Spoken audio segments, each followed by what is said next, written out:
নবীজির আগমনের ৫৫ কি ৫১ দিন পূর্বে ইয়ামানের শক্তিশালী রাজা বাদশাহ, তার নাম হচ্ছে আবরাহা। আবরাহা বাদশাহ সে কি করলো, সে কদ বানা কানিসাতান আযীমাতান ফিল ইয়ামান, সে ইয়ামানে একটা দুর্গ তৈরি করলো, কাবা শরীফের মতন একটা ঘর নির্মাণ করলো। ওয়া আরাদা সারফান নাস আনিল কাবা ইলাইহা, এবং সে ইচ্ছা পোষণ করলো পৃথিবীর মানুষেরা সবাই কাবা শরীফে যায় কেন, সবাই মক্কা যায় কেন, আমি এদেরকে মক্কার টান বাদ দিয়ে সবাইকে ইয়ামানে নিয়ে আসবো। কাবা শরীফে যেন না যায়, সবাই যেন ইয়ামানে চলে আসে, এই জন্য তিনি ইয়ামানে একটা কাবার মতন ঘর নির্মাণ করলেন এবং মানুষদেরকে বললেন তোমরা সবাই এখানে আসো, মক্কাতে যাওয়ার দরকার নাই।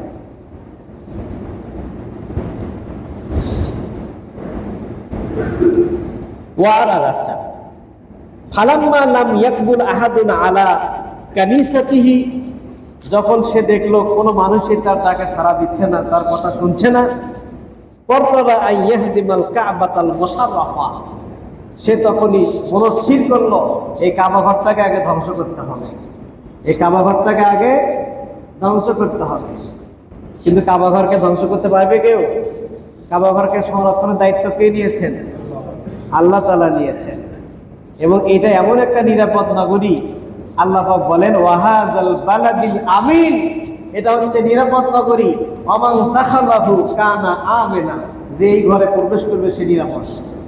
সুবহানাল্লাহ বিহামদিহি, যে এই ঘরে প্রবেশ করবে সে নিরাপদ। ওয়াজা বিশ জাইশিন আযীমিন, এবার আবরাহা বাদশাহ মনস্থির করলো কাবা ঘরকে ধ্বংস করবে, বিশাল সৈন্যবাহিনী লোক লস্কর নিয়ে সে রওনা দিল কাবার দিকে। ওয়া মাহুম ফিলাতুন সাকমা, তার সাথে বিশাল হস্তি বাহিনী ছিল। লাকিন্নাল্লাহ তাআলা হাফিজা বাইতাহু, বরং আল্লাহ পাক রব্বুল আলামিন তার চক্রান্ত থেকে কাবা ঘরকে হেফাজত করলেন, তার ঘরকে হেফাজত করলেন। কি দ্বারা? ওয়ারসালা আলাইহিম তায়রান আবাবিল, এক ঝাঁক ছোট ছোট ক্ষুদ্র ক্ষুদ্র পাখি প্রেরণ করলেন। যত বড় বাদশাহ ধ্বংস করার জন্য তত ক্ষুদ্র জিনিস। বাদশাহ ফেরাউন নমরুদ, সে 20টা রাজ্যের বাদশাহ ছিল, 400 বছর বেঁচে ছিল। তাকে ধ্বংস করার জন্য কি দিছে? একটা ল্যাংড়া মশা নাক দিয়ে ঢুকছে, মগজের মধ্যে খালি কুটকুট করে কামড়ায় আর বলে এই আমার মাথায় কি হলো, বাড়ি মারো।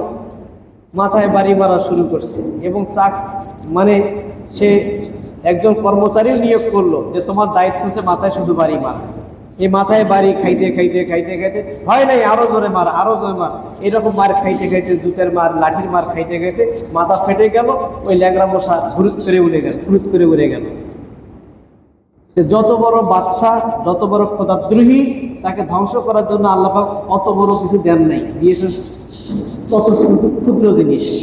এই ক্ষুদ্র জিনিস দিয়ে ধ্বংস করে দিয়েছেন। আল্লাহ পাকের কাছে এগুলোর কোনো মূল্য নাই। ওয়াজা বিজাইশিন আযীমিন ওয়া মাহুম ফিলাতুন সাকমা লাকিন্নাল্লাহা হাফিজা বাইতাহু, বরং আল্লাহ পাক তার ঘরকে হেফাজত করলেন।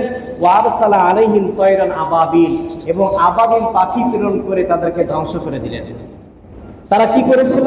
তারমিহিম বিহিজারাতিন মিন সিজ্জিল, এই যে চনাবুটের মতো, তাফসীরে ইবনে কাসিরের মধ্যে লেখছে চনাবুটের মতো ছোট ছোট ছোট ছোট দানা, পাথর কণা।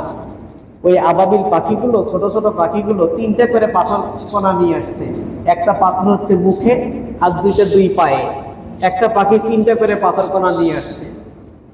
নিয়ে এসে ওই প্রতিটা পাখির কাছে নির্দেশনা দেওয়া হয়েছে এই পাথরটাও মুখের জন্য, এই পাথরটাও মুখের জন্য। পাখিগুলো ওই সৈন্যদেরকে চিনে চিনে যাদেরকে যেভাবে নির্দেশনা দেওয়া হয়েছে সেইভাবে তাদের গায়ে নিক্ষেপ করেছে। এভাবে সৈন্যদেরকে শেষ করে দিয়েছে। একজন কি করেছে, তাফসীরে ইবনে কাসিরের মধ্যে লিখছে,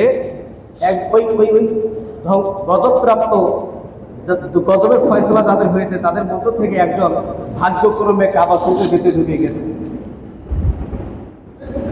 হ্যাঁ, তখন ওই পাখিটা 40 দিন পর্যন্ত অপেক্ষমান ছিল কখন সে কাবা থেকে বের হয়, কখন সে কাবা থেকে বের হয়। যেই না বের হয়েছে আর ওই কল্প করা নিক্ষেপ করছে, তার মৃত্যু ঘটে গেছে।